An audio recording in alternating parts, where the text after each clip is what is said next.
Hello, in this video I want to show you the performance of a charger that comes with your Honor X7. And we can do this by connecting the charger to this custom smart socket, which will send the statistics to this device, and you can see them right here. So now let's take the charger and plug it in and see how it looks like.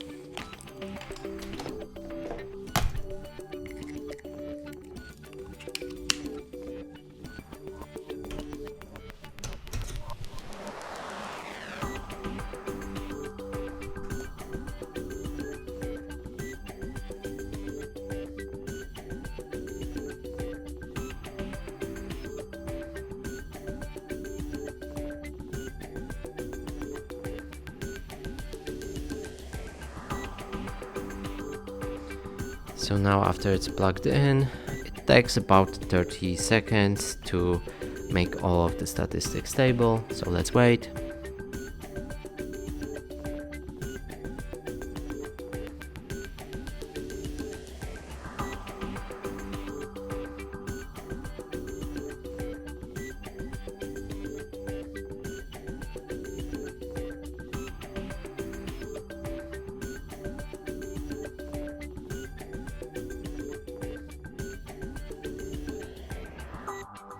And that's it for this video. Hope you like it. Please consider subscribing to our channel, leave a like and a comment below.